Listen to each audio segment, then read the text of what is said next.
Match வந்து பாவம் அவ்வளவு காசு கொடுத்து வந்தாரு, தூங்கிட்டாரு. தலா தோனி தலா தலா தலான்னு கத்துனாங்க.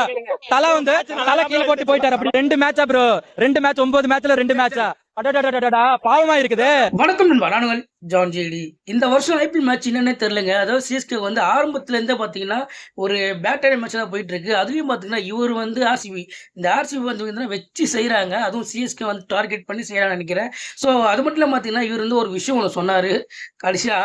அந்த வார்த்தை கேளு. இவ்வளவு காசு கொடுத்து டிக்கெட் வாங்கி மேட்ச் பார்க்காம வந்து தூங்கிட்டாரு. காரணம் பாத்தீங்கன்னா மேட்ச் வந்து அந்த அளவுக்கு வந்து ஸ்லோவா போயிடுச்சு அப்படின்னு சொல்லி போட்டு கலாச்சிருக்காரு. அது மட்டும் இல்லாம பாத்தீங்கன்னா 9 மேட்ச்ல வந்து வெறும் 2 மேட்ச் தான் ஜெயிச்சிருக்காங்க. இந்த 2 மேட்ச்சுக்கு வந்து இவ்வளவு பந்தாவா அப்படின்னு சொல்லியிருக்காரு. அதுக்கு வந்து சிஎஸ்கே வந்து ஃபேன் ஒருத்தர் கேட்டிருக்காரு. என்னன்னு கேட்டிருக்காருன்னா, அதாவது இந்த வருஷமும் நீங்க தோத்துட்டீங்கன்னா, இந்த வருஷம் நீங்க தோத்துட்டீங்கன்னா அதுக்கு வந்து நீங்க என்ன பண்ணி அப்படின்னு கேட்டதுக்கு அது ஒரு பதில் ஒன்று சொன்னாரு பாருங்க. அந்த பதில நீங்களே கேளுங்க. அடுத்த வருஷம் வரும், அடுத்த வருஷம் வரும், அதேதான் பண்ணும்.